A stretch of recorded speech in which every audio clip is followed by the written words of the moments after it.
Introduction. Facebook is a massive traffic monster. As of this writing, it has over 1.3 billion, and that's with a capital B, daily active users. Think about that. Over 1.3 billion people using the same website day after day. On top of this, it continues to grow. Also, when people are on Facebook, they pretty much stay there, and they view page after page of content. In fact, on a month-to-month basis, as of 2017, Facebook has slightly over 2 billion monthly active users.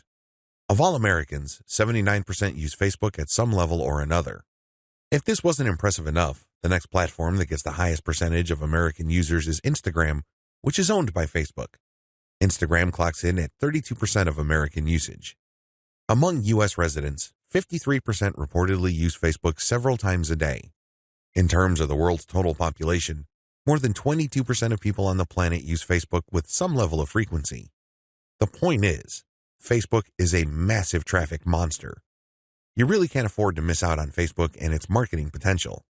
If this wasn't impressive enough, wait, it gets even more mind-blowing. Once people log into Facebook, the system basically keeps tight surveillance on them. And the crazy thing is that this is all done with their permission.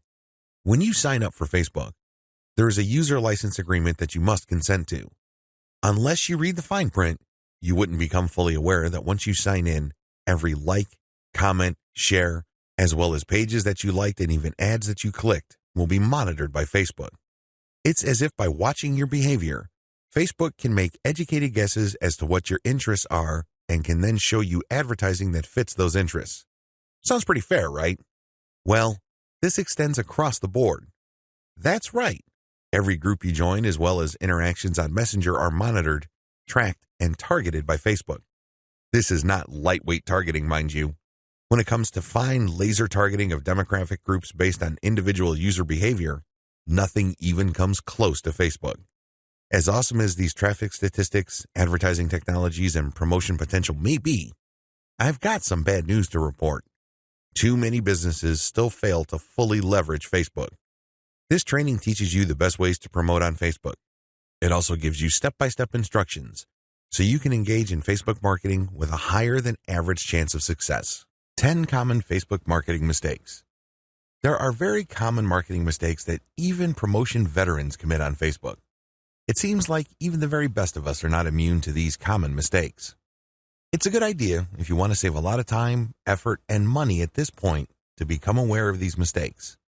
This will decrease the likelihood that you will probably commit these same errors. Starting off paid campaigns with a bang. Do not start off your paid campaigns with a bang. Start with a free campaign first. Build your audience organically. Get some consumer intelligence. Then you should have the information you need to put together an experimental paid marketing campaign. Start low and slow. The worst thing you can do is to jump in with a massive budget and absolutely no clue. Starting a paid campaign with an immature page. If your page is very new or there's really not that much engagement yet, you might want to hold off on a paid campaign. You simply don't have enough target audience profiling information to base a successful paid campaign on. Using mass content posters with discovery tools. Many marketers use some sort of one-size-fits-all mass promotions tool for Facebook. They would discover all sorts of Facebook groups and pages, and then they would use this tool to spam those areas. Don't do that. You're not doing your brand any favors when you do that. All you're really doing is you're spamming. It's only a matter of time until you get banned. Promoting direct affiliate links or direct sales page links. There's an old saying, you can lead a horse to water, but you can't make it drink. By the same token, you can get a lot of people on Facebook to click on your links, but don't expect them to convert once they go to that affiliate sales page or your own direct sales page. Why won't people buy? After all, they did click on your ad, right? Answer, they haven't been properly qualified. In many cases, they click out of curiosity. Maybe they clicked by mistake. Whatever the case, you still did not get a sale. Posting direct links is not the way to go.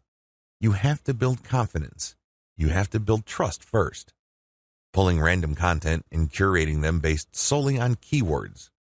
You can't be lazy and just set Facebook publication tools up to just pull any and all content from Facebook that has something to do with your keywords and then just blast them out. You're just spamming when you do that. You have to be very deliberate and careful regarding the kind of content, whether curated or not, that you will associate with your brand. Rotating and republishing the same content over and over again. Have you ever gone to a Facebook page and it seems like all the content got reposted over and over again within the same day? The idea behind this practice is that the more Facebook audience members see the content, the more likely they will click through. It looks like you're just spamming your page fans over and over again. Don't be surprised if they unlike your page. Wholesale optimization of ads. Another common rookie mistake on Facebook involves paid ads. If you notice that one of your ads is simply not performing, it's very tempting to just come up with a brand new ad by completely replacing the ad with something that looks totally different. When you do this, you really don't know which part of the new ad is succeeding or failing. You're basically taking shots in the dark. If your ad's performance improves, you don't know what caused the improvement. You have to have some sort of strategy or method that will enable you to track where the improvement in your click-through and, ultimately, your conversion rates are coming from. Simply swapping out ads in total or in whole doesn't really give you the data that you need to make effective decisions. Copy and paste competitor ad strategy. Some marketers are so lazy that they would just look at their competitors and essentially just copy their ads. Of course, they're not going to copy word for word, but they still end up failing. How come? Well, your competitor spends a tremendous amount of money optimizing the ads that they're showing. Their ads work. However, you won't get a competitive advantage if you copy them wholesale. You can't just copy somebody's ad without knowing what you're doing. Indeed, only a certain portion of your competitors' ads truly deliver results. If you don't know what you're doing, you don't know what portion that is, so you're basically taking a wild stab at your ad's design. You may be saying the wrong things at the right time, or you're saying the right things to the wrong people. You end up failing. Quitting paid marketing too early. Many rookie Facebook marketers have a one-time, big-time mindset. They've heard of how awesome Facebook traffic is, so they put together some hard-earned, precious capital to run an ad campaign. If the campaign doesn't work out according to their expectations, they're too quick to pull the plug and quit FB ads altogether. Just because things aren't working out, it doesn't mean that you have to pull the plug on the whole thing. You can stop certain campaigns and start new ones and operate with the same budget. You can make modifications of your existing campaigns. Failing like a huge train wreck. Have you ever seen a slow-motion train wreck? It's quite sad because it's all too predictable, but you can't turn your head and look the other way. You want to know what's coming next. You know, at the back of your head, what exactly is going to happen, but it's so slow, so massive, that you just can't help but look. Your Facebook marketing campaign can proceed the same way. You know that the campaign is failing, but you can't quite put your finger on the cause. So you just go through the motions like a deer with its eyes caught in the headlights. Why not choose to learn how to fail quickly?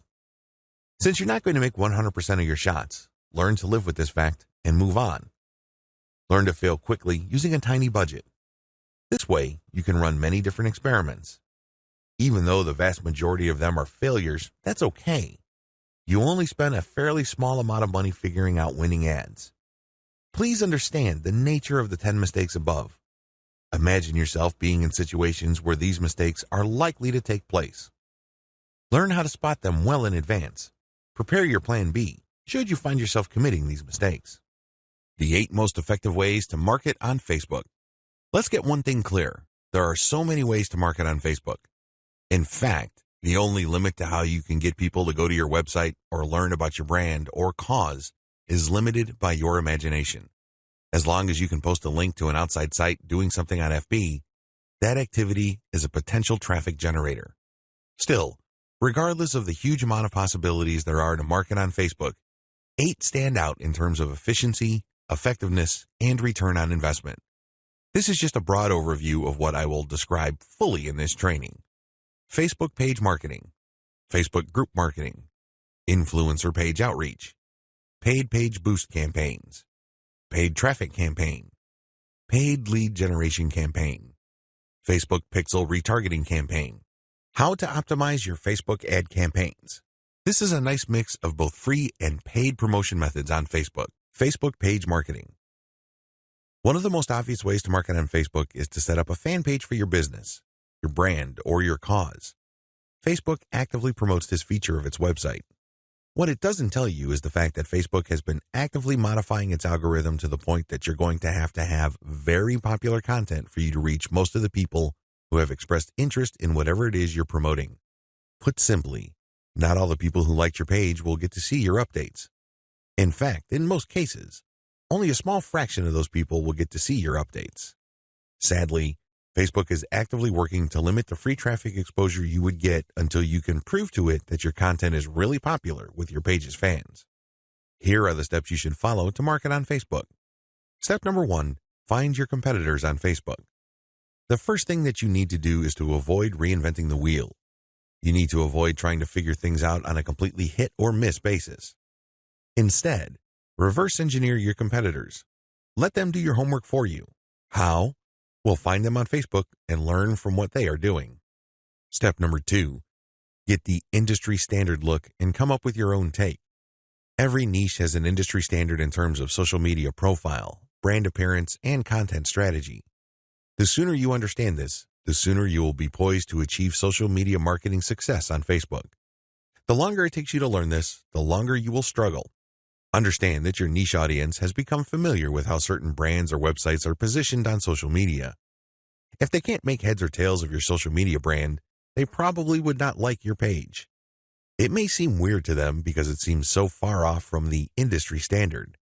Your job at this step is to figure out the industry standard look, content strategy, and other elements, and come up with your own take. Step number 3, reverse engineer your competitors' content strategy and curate. Lots of business owners would post hot content on their social media accounts as well as their blogs. Sadly, 9 times out of 10 that content goes nowhere.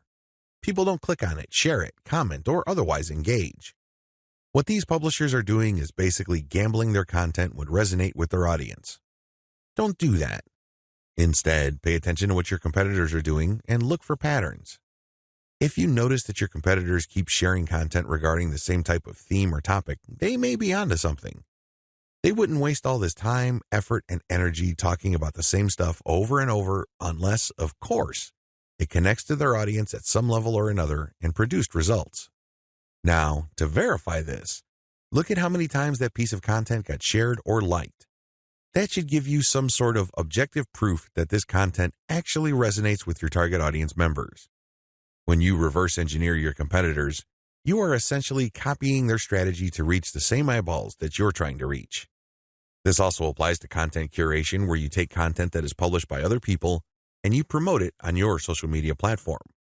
This creates a win-win situation because you're not ripping off this content.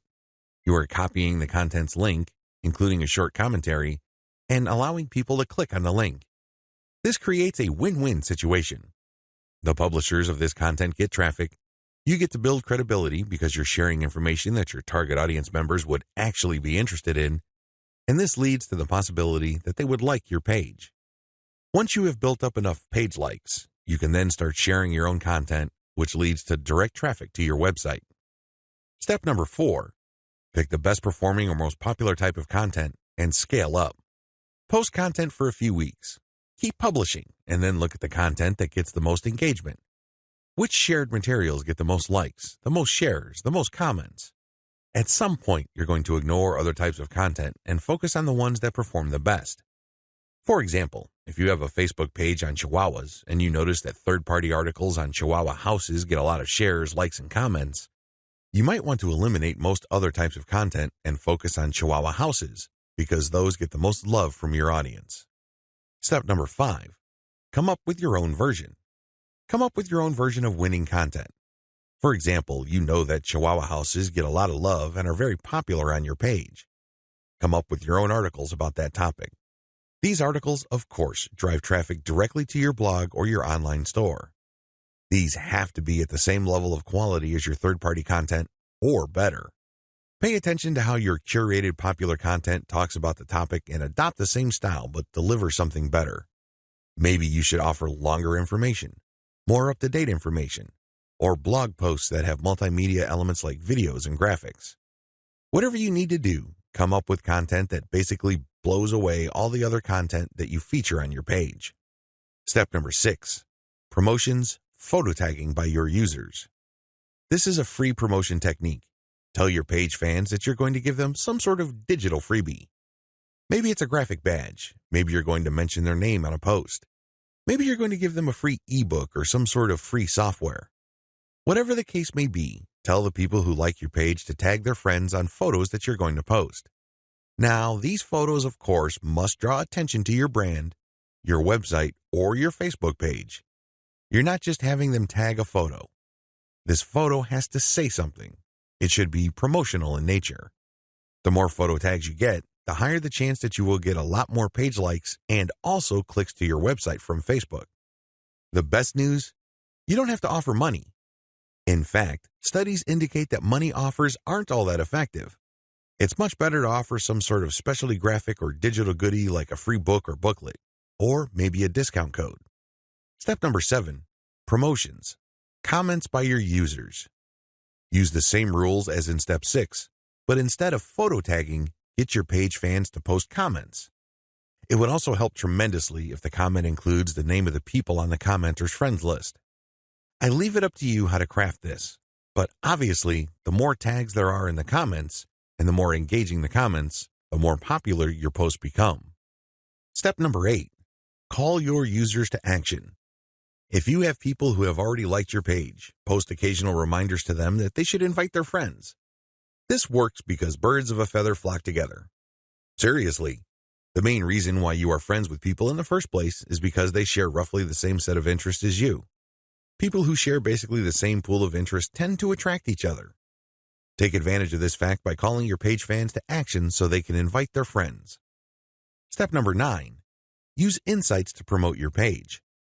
As much as possible, I would go through step 1 to step 8 and master all steps before I go ahead with step 9. With step 9, you're going to be shelling out money to promote your page. After a couple of months, you can use Facebook's very robust audience profiling system called Insights to promote your page. You will know the right demographic, and you will also know the right posts and content to promote.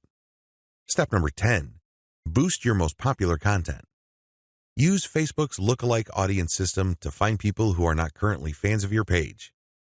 This feature in Facebook's ad system enables you to reach new audiences who share roughly the same interests as the people who have already demonstrated an interest in your page. You're basically using Facebook's very powerful interest targeting system in terms of demographics and interests to get new eyeballs to your page. This can lead to more likes, which can lead to more readers of your content.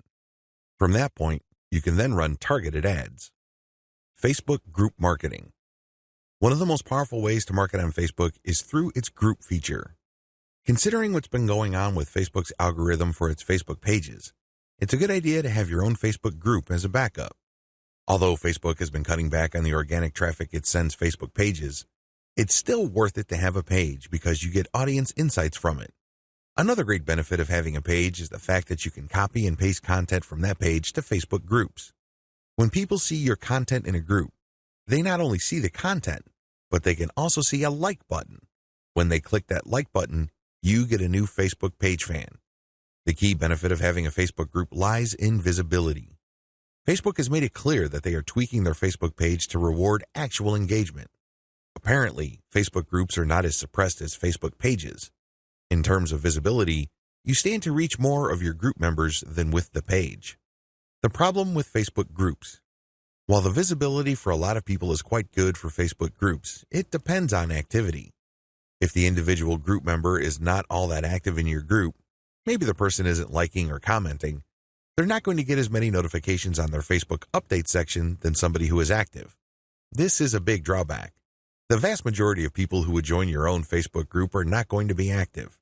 They're just there to read information.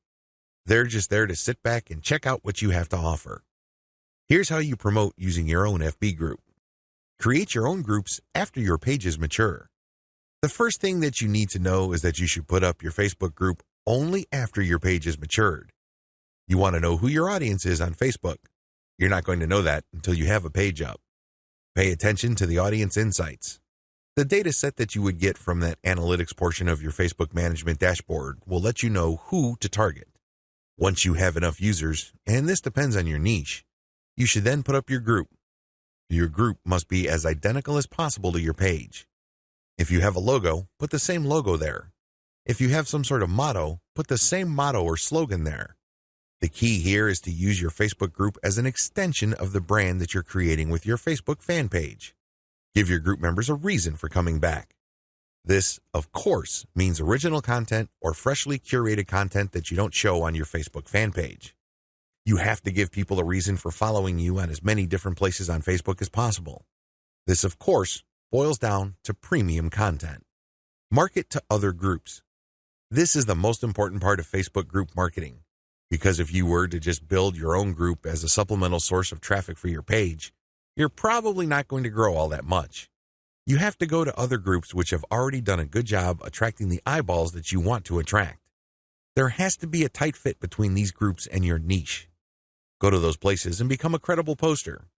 This means that you should refrain from just dumping the same content that you have on your page to these groups. Invest time in them to become a local expert or a credible authority. It doesn't take much.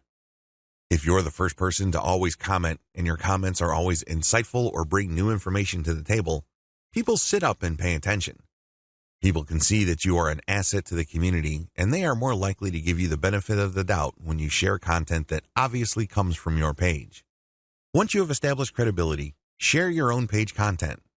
As I've mentioned above, these posts not only have content and your brand, but also a like button. This is a great way of getting page fans. Always engage. When people comment on what you post, reply. They might be haters, they might be critics, but it doesn't matter, reply anyway.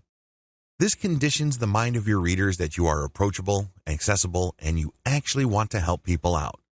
If you just drop a link and take off immediately, you're a spammer. You're not a community member.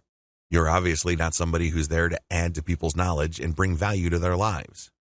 My most important tip: after sharing high-quality third-party content that you do not share on your page in groups, pay close attention to your page's audience insight. Find your most popular piece of content. Look for third-party content that is similar to that and see if you get a lot of positive engagement when you share that material.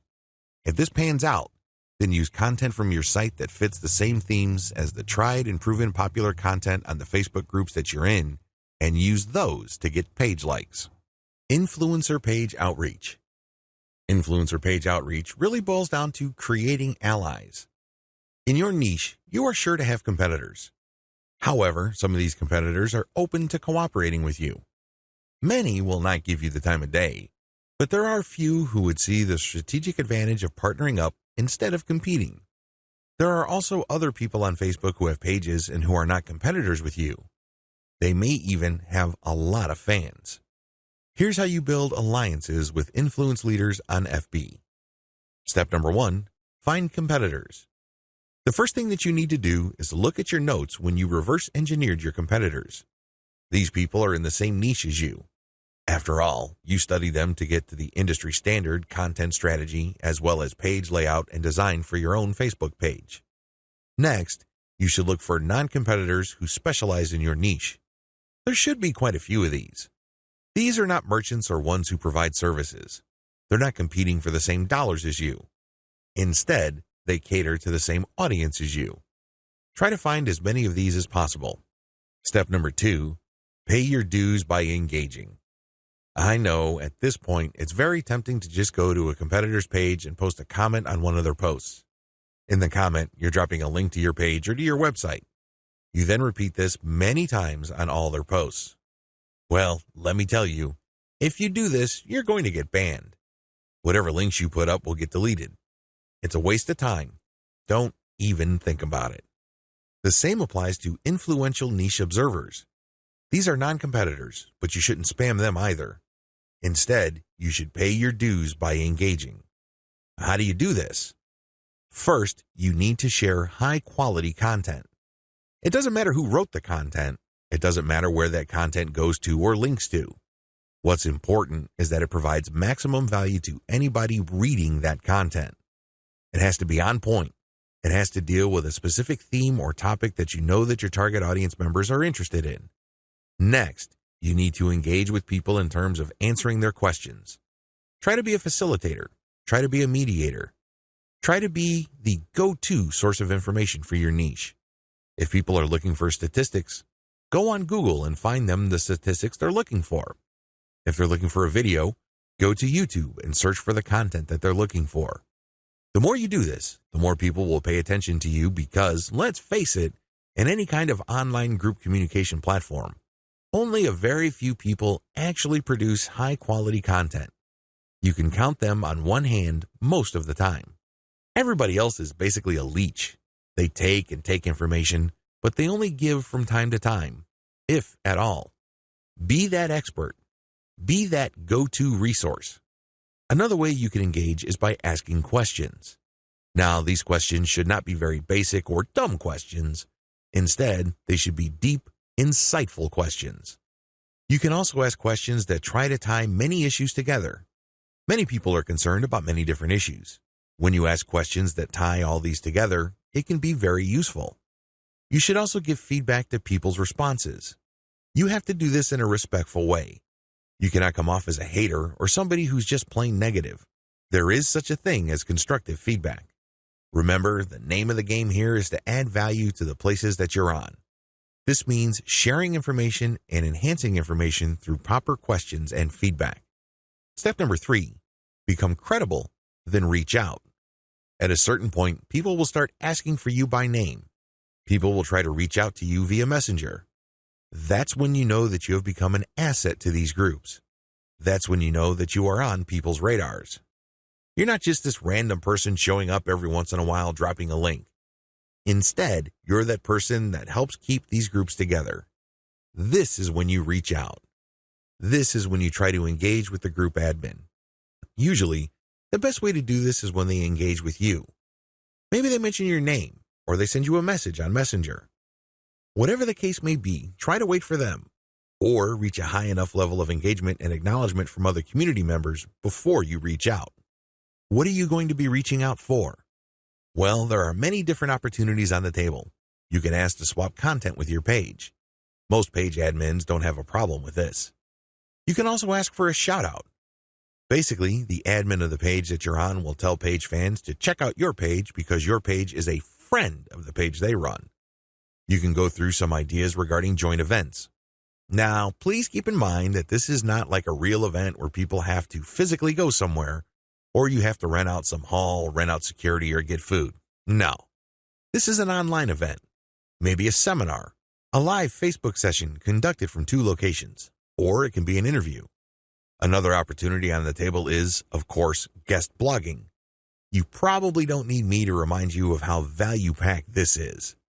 Not only do you get eyeballs to your link, which can produce direct traffic, but you also get tremendous search engine optimization benefits if the partner has a high-value blog. You can also reach out for infographics. This means you create an infographic and you get the admin to post the infographic on their blog with a link back to you. Again, this boosts your SEO chances. Finally, you can collaborate on content. This is custom content intended for both your audiences. Regardless of how you cut it, influencer page outreach is a very powerful way to market on Facebook for absolutely free. Seriously, your only investment is your time. And what makes it so awesome is the fact that you are leveraging the hard-won credibility and authority of your partner. They've been there before. They put in the work and the time to develop a rapport and a solid brand with the people that follow them. When they give you a shout-out or they feature your content, or they co-host an event with you, they lend you some of their fame, which makes you credible. You're no longer some random stranger who came out of nowhere. Instead, people get this idea in their minds that if somebody they respect and admire recommends a new person, then I'll give that new person a shot. Maybe that new person is worthy of my admiration and respect. Building alliances with influential niche players is definitely worth doing. But please keep in mind that it does take time. However, if you are passionate about your niche and you view your Facebook marketing business as a real business, then this should not be a problem for you. Paid Page Boost Campaign. Another way you can get a lot of traffic from Facebook is by using a paid page boost. Basically, you are paying for the promotion of your page. This is different from a page post boost. You're not promoting the content of your page, you're promoting the page itself. This is a great way to get page likes and to broaden the statistical demographics of your page. And why is this important? Why is it a big deal that you get a broad statistical demographic snapshot of people truly interested in whatever it is you are promoting? You have to understand that Facebook works best when you target people by their interests. This is a bit tricky because if your page is statistically inaccurate as far as your niche is concerned, you probably would have a very faulty set of targeting parameters. You're not quite there when it comes to getting the interests of people you're trying to reach. This is why it's crucial that your page gets a truly honest snapshot of the range of interests as well as demographic information of the people who are actually interested in whatever you are promoting. This is hard to achieve if you are just promoting your page organically. Maybe you're not putting in that much time in getting the word out about your page. Perhaps you are just sharing the word on several groups that may not line up, demographically speaking, with your niche. Whatever the case may be, there might be a blind spot there. This is why I suggest that at least at a minimal level, engage in some sort of paid page boost campaign. Make sure your page is mature enough before you launch a paid page boost campaign. Make sure that your page has been around for a long enough time for it to build up enough user insight as well as engagement levels for you to accurately target the demographic you should begin with. This is important. If you're able to pull this off, then your demographics will help you run more successful campaigns involving your content or your direct traffic campaigns. These are campaigns that direct traffic from Facebook directly to your target website. You're going to do that primarily using a lookalike audience campaign. Make sure you're ready for a sponsored page ad buy. When you're buying a sponsored page ad campaign, make sure your page looks good. Make sure you're sending the right signals both in terms of graphics and text. You don't want to waste your money, so make sure that at least everything looks like it's ready to go. There has to be enough solid content on your page. This increases the likelihood that you will get a decent amount of page likes. Where does all this lead to? As I have mentioned above, if you get a lot of page likes, you will be able to target your intended audience better. In addition to that, you may be able to increase your reach because the more people that like your page, the bigger your base visibility becomes.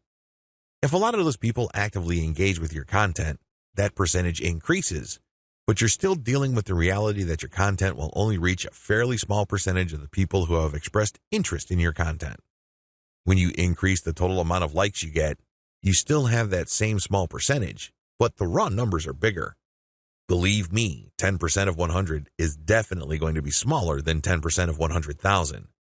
Which position would you rather be in? This is why it's always a good idea to build up your page likes. Hand in hand with this is the fact that you can profile your users better, as I've mentioned above. This higher level of profiling paired with better content management and targeting on your part can lead to more content visibility. How come? Well, your reach can increase because of higher engagement levels.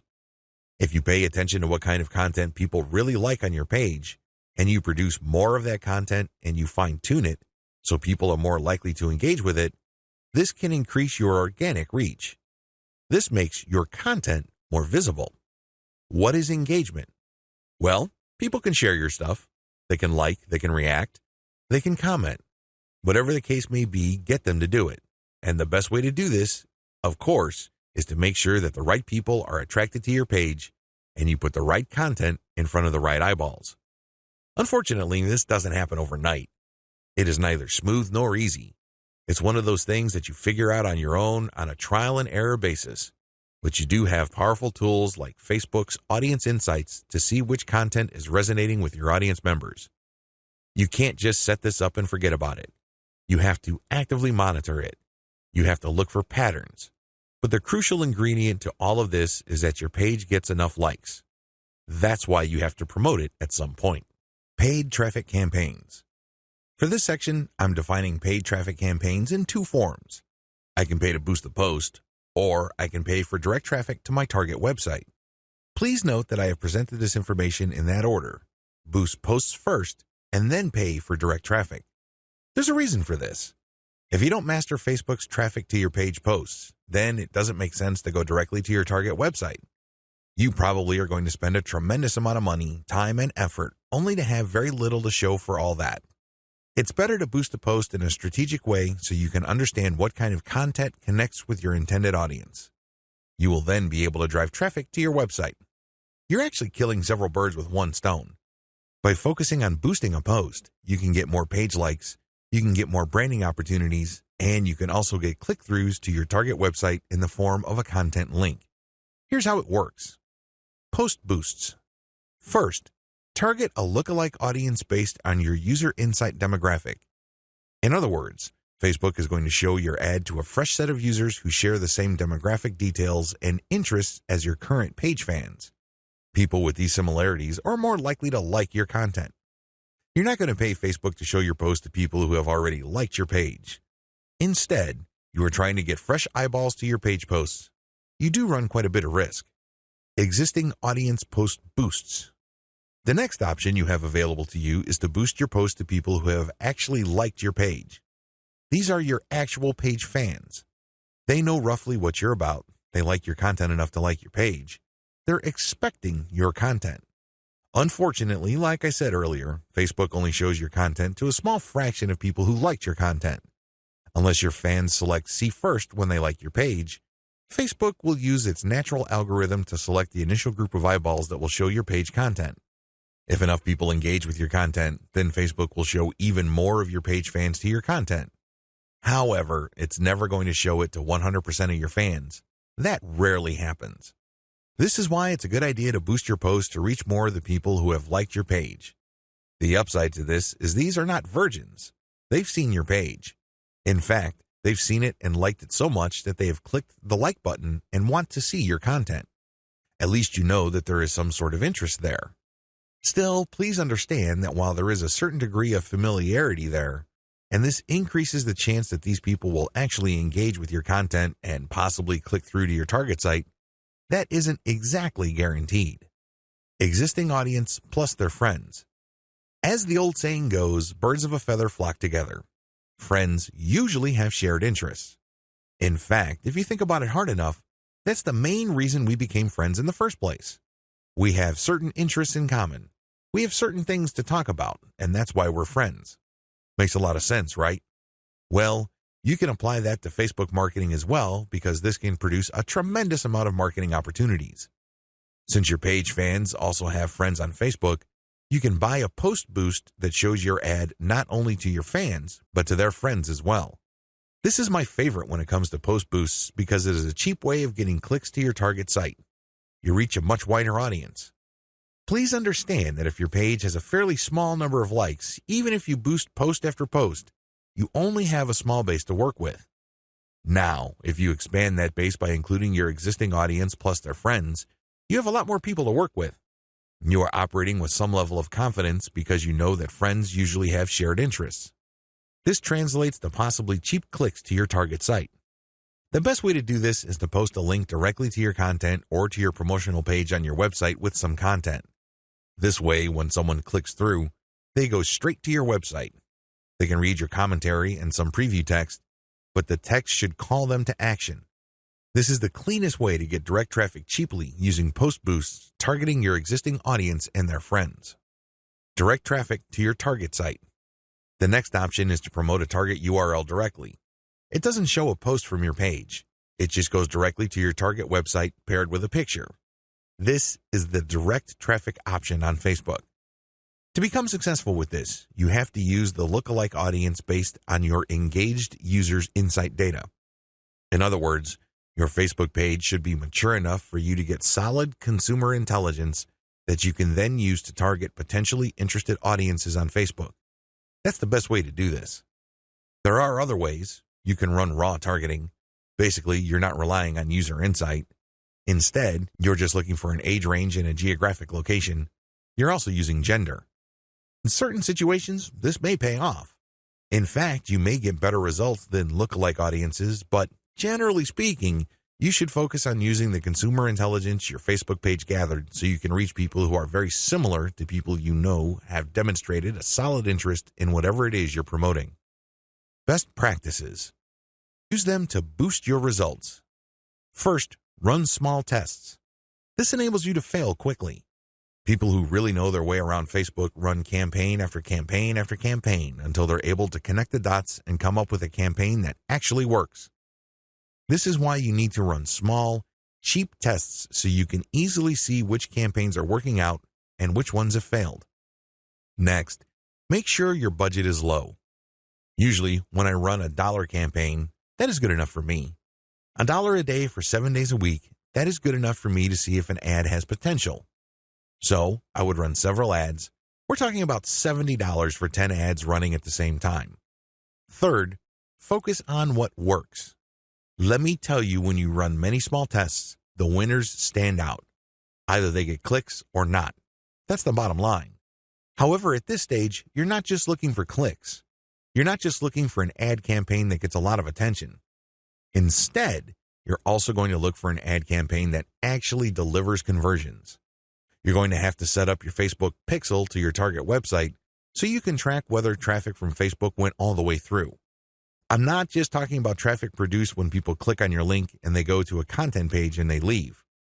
That's worthless. That's not going to help you. That traffic has to go to the content page, go to the sales page, and eventually make it to the shopping cart. That's when you know your campaign actually has traction. Focus on what works. Focus on what gets a high click-through rate paired with a conversion rate. However, to get there, you're going to have to burn through many ads. This is not going to jump out at you. It's not going to be obvious. It's not going to be easy. Once you have identified that ad and you've fine-tuned it, then scale it up. That's how this works. Basically, you focus on what works and then pour real money into it. Paid lead generation campaigns. Did you know that on Facebook you can collect email? That's right, you can collect leads. It's pretty straightforward. You can run ad campaigns with a lead collection button. It can be find out more, sign up, or other language. Regardless, if you're running this type of campaign, it must be highly targeted. It's really important that your targeting is spot on. I put this part of Facebook ad marketing at this point in the list of marketing methods because this takes quite a bit of work. You should be quite familiar with Facebook before you even try this. You should know your way around Facebook's ad system before you engage in paid lead generation because it can get quite expensive. If your ad doesn't get many clicks or it's super finely targeted, you don't really have that many people to work with, and this can drive up your costs.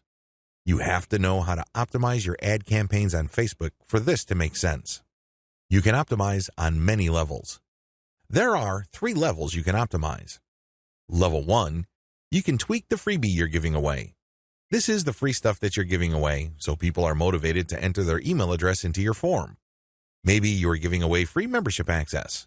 Perhaps you are giving away a booklet or a book or a report, a set of templates, a set of graphics, possibly even giving away software or a mobile app. Whatever the case may be, you are giving out freebies, and you need to optimize these.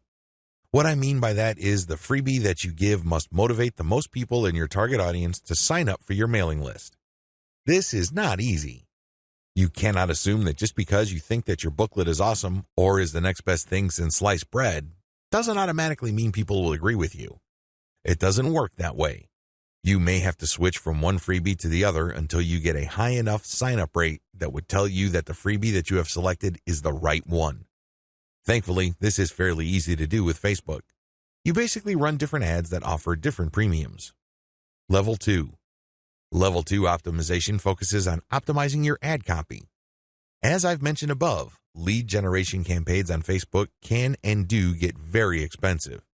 It seems like you're doing all this for basically a handful of emails. This is why it's really important to make sure that you run a fully optimized campaign to get the most results. How do you do this? Well, you optimize your ad copy on an elemental level. Still, I want you to get a heads up this early on regarding the amount of optimization that you would have to do. It is quite intensive. You can't leave things at a surface level. That's just not going to work. Level 3. Level 3 involves optimizing based on conversions. When people click on your Learn More or Sign Up button, they're shown a form. You're going to have to keep tweaking that form to say what it needs to say to convert as much of your traffic into list members as much as possible. This takes quite a bit of time and attention to detail. Again, you have to run these experiments while minimizing your costs. Once you find out something that works, optimize it to increase its level of conversion. Once you have picked a winner that cannot be optimized any further in terms of conversion rate improvements, that's when you scale up. That's when you pour in the dollars to reach as many people as possible to boost your mailing list sign up. Facebook Pixel Retargeting Campaign. Facebook enables you to put their tracking pixel on your website. It will then track where people go on your site. If people end up at your shopping cart, for example, you can then run an ad reminding people about your site or reminding people about the products that they almost bought. They see these ads on Facebook. Whatever the case may be, Facebook pixel retargeting gives you another bite at the apple. One of the biggest problems with e-commerce is that prospective buyers abandon their shopping carts. A large chunk of these buyers simply decide at the last minute or at some point in the buying process to dump their shopping cart. They don't follow through. This is where the retargeting campaign begins. It's basically a way of reminding people who have already expressed an interest in whatever it is you're offering to come back. If anything, you recycle traffic that you have gotten from Facebook. Another benefit of this technology is that it pulls traffic from Facebook that you did not get from it originally. For example, if you did an independent marketing campaign completely free of Facebook, but you put a Facebook retargeting pixel on your page, when people from that independent campaign, maybe it's a forum promotion or search engine optimization or another social media platform or whatever source, go back to Facebook to check their accounts, your ad will show up. Sounds awesome, right? These are all possible through a Facebook pixel retargeting campaign. There are 2 steps to it, and it's pretty straightforward. Install Facebook Pixel on your website. The first thing that you need to do is to install the Facebook tracking pixel on your site. To do this, you just go to Facebook's business section and look for their pixels instructions. It's pretty straightforward. Even if you're using WordPress as your content management system, installing Facebook Pixel is a breeze. Next, you need to make sure that you drive traffic to your site. This means that you have to let traffic flow to your site for quite some time before you launch a retargeting campaign. It's not a good idea to launch a campaign as quickly as possible. You have to have enough targeting pixels installed in people's browsers for this to make sense. Otherwise, there are just not enough people to work with. Now, keep in mind that if you are in a niche that has generally low traffic levels, then you would have to conduct your campaign even though the overall traffic flow to your website is fairly low. Run ads on Facebook for retargeting. The ads that you're going to run for Facebook pixel retargeting are going to be a bit different from the normal boosted posts or picture links that you run on Facebook. Instead, these are going to try to achieve 2 things. You can remind people about what they did. Maybe they wanted to buy something, but they changed their mind at the last minute. Perhaps they were reading some sort of conversion article and were about to enter their email address, but they didn't. Whatever the case may be, you're reminding them to come back to what they were doing before. The other thing that you can do with your Facebook pixel retargeting campaign is to pull people deeper into your website. Usually, a website is composed of 2 parts. The first layer is the content layer, meaning you're trying to get people to know about the problem, like your particular solution, and eventually trust the solution enough so they can buy. The other part, of course, is pretty straightforward. It's all about buying. But there's a complication. A lot of people would go through the content layers, but they never make it through to the actual buying part. They never make it to your conversion page. This is where retargeting ads that pull people deeper into your website makes a lot of sense. For whatever reason, somebody reading an article on your site decides to close the window and get out of your site.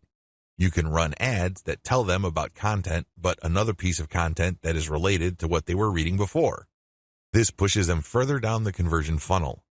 Alternatively, you can run an ad that promotes your conversion page.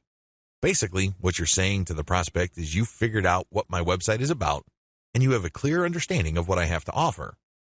Maximizing your results from Facebook pixel retargeting. I suggest that if you want to maximize the results you get from retargeting, promote your squeeze page. That's right. Promote the page that recruits people to your mailing list. Usually there's some sort of freebie. There's usually some sort of book or booklet that you're giving away so people can enter their email address. Whatever the case may be, push the squeeze page. Don't dump them to your sales page unless, as I have mentioned above, they actually reached your shopping cart or conversion page and changed their minds at the last minute. That's pretty much the only situation where you should retarget showing an ad that goes directly to the conversion page. Other than that, convert them to sign up for your mailing list. It's your mailing list with its many chances at gaining attention, building trust, and gaining credibility, which will actually do the heavy lifting as far as converting that prospect into an actual sale. How to optimize your Facebook ad campaigns. Follow the steps below so you don't overthink things and make bad decisions when optimizing your FB ads. Reverse engineer your competitors and come up with a standard model. If you have a personal account, find your competitors and like their pages. Before you know it, you'll start seeing ads either from your competitors themselves or from businesses that are very similar to your competitors. Pay close attention to these ads. Reverse engineer them to find the standard model for these ads.